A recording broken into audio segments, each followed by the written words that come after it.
नमस्कारम everyone. दोस्तों, शिव जी बड़े या विष्णु बड़े? ये सवाल हमारे मन में हो सकता है। बहुत सारे लोग भगवान श्री हरि विष्णु को फॉलो करते हैं और वो उन्हीं के भक्त होते हैं, और कुछ लोग महादेव के भक्त होते हैं। तो और कुछ ऐसे होते हैं जो दोनों को मानते हैं, और मतलब मानते तो हर कोई दोनों को ही मानता है, पर कुछ लोग ऐसे होते हैं जो कन्फ्यूज़न में रहते हैं कि दोनों में से कौन बड़ा है। दोस्तों, तो मैं सबसे पहले आपको एक चीज़ बताना चाहूँगा कि अगर आप सही में स्पिरिचुअलिटी में आगे बढ़ना चाहते हैं, आध्यात्म में आगे बढ़ना चाहते हैं, तो आप दोनों में कंपैरिजन करने की कोशिश ना करें। आप के सामने अगर कोई देवता है या देवी है, वो ही सब कुछ है, आपके लिए केवल वही सब कुछ है। ठीक है। तो रही बात श्री हरि विष्णु और महादेव की, इन दोनों में से कौन बड़ा है, तो ये कंपैरिजन करना ही गलत है। ये कंपैरिजन करना ही गलत है। और अगर आप कंपैरिजन करोगे और आप ये प्रूव करोगे कि श्री हरि विष्णु बड़े हैं, तो जो महादेव को फॉलो करते हैं वो गुस्सा हो जाएंगे, वो कहेंगे नहीं महादेव बड़े हैं। जो लोग महादेव को बड़ा सिद्ध कर देंगे, तो फिर जो श्री हरि विष्णु को बड़ा मानते हैं वो लोग गुस्सा हो जाएंगे। सो दोस्तों, मैं यहाँ पर कुछ चीज़ें आपके सामने रखूँगा, और इसके बाद आपको ये डाउट आपके मन में दोबारा नहीं आएगा कि दोनों में से कौन बड़ा है। अगर आप रामायण की बात करें, महाभारत की बात करें, तो आप देखें कि राम जो है, भगवान राम जब युद्ध करने जाते हैं तो वो पहले रामेश्वर में शिवलिंग स्थापित करते हैं, और शिवलिंग स्थापित करने के बाद वो शिव की पूजा करते हैं, और फिर उसके बाद वहाँ पर हनुमान भगवान रहते हैं और बोलते हैं कि हे हनुमान भगवान श्री राम से पूछते हैं कि हे भगवान, ये शिवलिंग आपने स्थापित कर दिया है, और तो आप हमें व्याख्या करें कि क्या है। तो वो ये बोलते हैं कि शिव ही मेरे आराध्य है, और इसीलिए शिव मुझसे बड़े हैं। लेकिन कैलाश में माँ पार्वती भगवान शिव के साथ रहती हैं, तो व्याख्यान कुछ इस प्रकार से होता है कि श्री राम उस शिवलिंग का नाम रामेश्वरम बताते हैं। तो रामेश्वरम बताने के बाद तो हनुमान जी उनसे सही में पूछते हैं कि रामेश्वरम की व्याख्या करें। तो श्री राम बोलते हैं जो राम के ईश्वर है वही रामेश्वर है, और वही मेरे भगवान है। तो रामः ईश्वरः इति रामेश्वर, कुछ इस प्रकार से बोला जाता है। थोड़ा सा मैं मिस्टेक भी कर सकता हूँ, बट मीनिंग मैं आपको सही बता रहा हूँ। लेकिन जब कैलाश में बैठे हुए माँ पार्वती भगवान शिव से पूछती हैं कि रामेश्वरम की व्याख्या आप करें, तो वो कहते हैं कि राम जिसके ईश्वर है वो रामेश्वरम है। तो यहाँ पर दोनों ये बता रहे हैं कि हमें भगवान शिव कह रहे हैं कि राम मुझसे बड़े हैं, और राम कह रहे हैं कि भगवान शिव मुझसे बड़े हैं।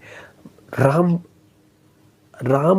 शिव जी की पूजा कर रहे हैं, और हनुमान जी जो शिव जी के ही स्वरूप हैं वो राम जी की पूजा कर रहे हैं। तो इसमें बड़ा या छोटा होने वाली कोई बात ही नहीं है। दोनों एक दूसरे की ही पूजा कर रहे हैं, दोनों एक दूसरे की पूजा कर रहे हैं। और आप इस चीज़ को भी समझना, जब भगवान शिव कोई वरदान देते हैं तो राम भगवान कहते हैं कि मैं कुछ नहीं कर सकता, और जब भगवान राम के समक्ष शिव जी भी कहते हैं, रावण को कहते हैं कि तुझे कोई नहीं बचा सकता, कोई तीनों लोकों में कोई भी शक्ति तुझे नहीं बचा सकती, क्योंकि तूने बैर श्री राम से लिया है। तीनों लोकों में कोई शक्ति नहीं है जो तुझे बचा सके। तो दोनों यही बता रहे हैं। अगर अब हम द्वापर युग की बात करें, जहाँ पर भगवान श्री कृष्ण रहते हैं, उनको नारायण का अवतार बताया जाता है, तो भगवान श्री कृष्ण ने अपने समय पर अनेकों शिव मंदिर स्थापित किए, और वो हर समय शिव की मतलब हर दिन वो शिव की आराधना करने के बाद ही अपना दिन शुरू करते थे। सो जहाँ पर भी आप देखेंगे दोस्तों, और जब इसी समय पर आप इस चीज़ को मैं बताता हूँ कि जब भगवान श्री कृष्ण के रूप में जन्म लेते हैं, तो उनका बाल रूप देखने के लिए महादेव कैलाश से आते हैं और कैलाश से आने के बाद वो माता यशोदा से बहुत विनम्र विनती करते हैं कि मुझे आप भगवान के चरणों की धूल अपने माथे पर लगाने दें। और भगवान बाल रूप में जो कृष्ण है उनकी माथे की धूल अपने सर पर लगाते हैं। एक ही कथा में आप ये देख रहे हैं कि श्री कृष्ण महादेव की पूजा कर रहे हैं और महादेव श्री कृष्ण के पैरों की जो धूल है अपने सर पे लगा रहे हैं। आप ये देखें तो कोई भी बड़ा नहीं है। और कुछ शताब्दी पहले कोई साउथ में एक बहुत बड़े योगी हुए, वो हमेशा इस डायलामा में रहते थे कि श्री हरि बड़े हैं या शिव बड़े हैं। श्री हरि अलग है और शिव अलग है। तो एक बार वो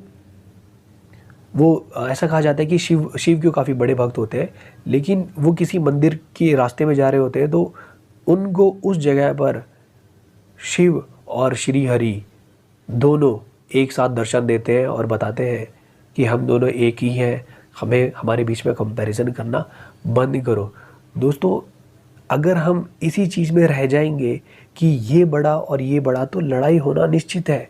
यही चीज़ नहीं होनी चाहिए कि ये बड़े हैं। अगर हम सेम कम्युनिटी में रह के सेम कल्चर को फॉलो करते हुए हम आपस में ये लड़ाई करेंगे कि ये भगवान बड़ा या ये बड़ा, तो फिर दिक्कत है। हमारे बीच में आराम से फूट डलवा दी जा सकती है।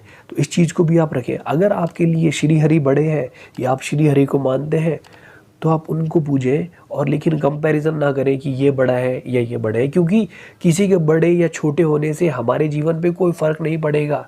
हमारे जीवन का एक ही लक्ष्य है कि हमें मुक्ति को जाना है, चाहे वो फिर हमें भगवान श्री हरि दिलाए या फिर भगवान महादेव दिलाए।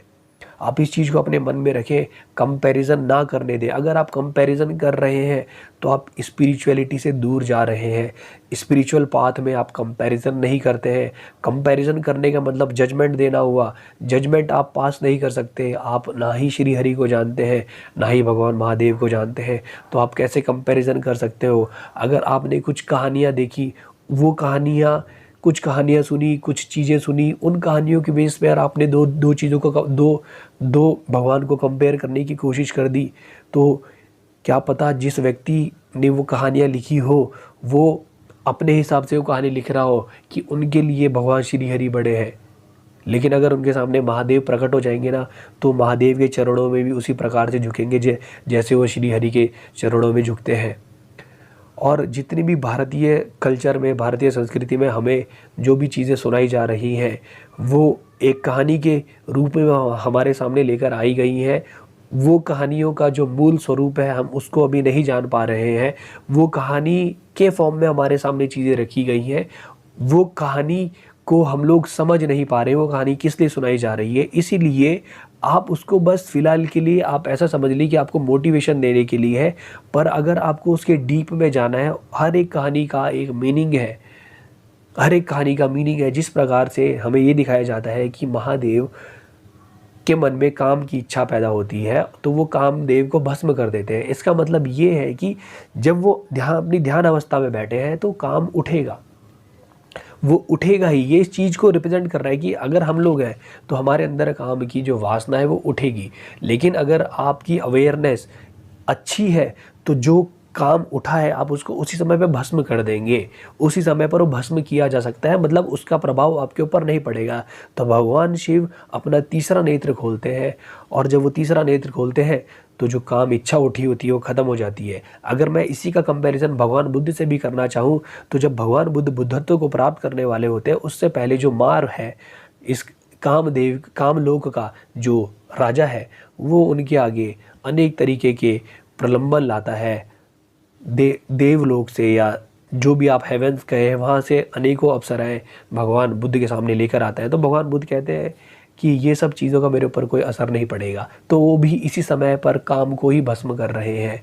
तो दोस्तों, कहानियाँ जो है उन कहानियों को थोड़ा अगर आप डीप में जाने की डीप में जाएंगे तो आपको उनका मीनिंग पता चलेगा। अगर आपको एक छोटे बच्चे को कुछ चीज़ सिखानी है ना, तो पहले आप कहानी सुनाते हो, फिर उस कहानी में वो सवाल पूछता है, सवाल पूछेगा पूछेगा पूछेगा, तो जिस दिन उसके सवाल बहुत अच्छे स्तर के हो जाएंगे तब आप उसको जवाब देंगे।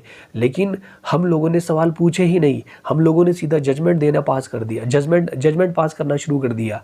तो ये गलत है। जो कहानी आपको सुनाई गई है उस कहानी के पीछे बहुत बड़ा अर्थ है जो आप तक नहीं पहुंचा है, क्योंकि आपने उतने सवाल नहीं किए। मैंने सवाल किए, मुझे सवालों के जवाब नहीं मिले, परंतु मैंने उन कहानियों के ऊपर जजमेंट पास नहीं किए। बट धीरे धीरे मेरी जो जानने की इच्छा थी वो बहुत प्रबल थी, तो मुझ तक चीज़ों के जवाब धीरे धीरे आने लगे। और मैं बहुत सारी कहानियाँ हमें सुनाई गई, उनको मैं आराम से अब समझ सकता हूँ। तो दोस्तों, इस चीज़ को अपने अंदर बिठाएं, अपने कल्चर को फॉलो करते हुए, स्पिरिचुअलिटी को फॉलो करते हुए। कभी भी अपने मन में ये ना लाए कि ये देवी बड़ी या ये देवता बड़ा, ये देवता बड़े, ये वाले भगवान बड़े। ऐसा नहीं करना है, बिल्कुल भी नहीं करना है, बिल्कुल भी नहीं करना है। तो मिलते हैं फिर आपसे अगली वीडियो में। अगर वीडियो अच्छा लगा हो तो बाकी लोगों तक भी पहुँचाएँ और अवेयरनेस क्रिएट करें। अवेयरनेस नहीं होगी तो हम फंस जाएंगे। अवेयरनेस क्रिएट करना अति आवश्यक है। मिलते हैं फिर अगली वीडियो में, तब तक के लिए नमस्कारम।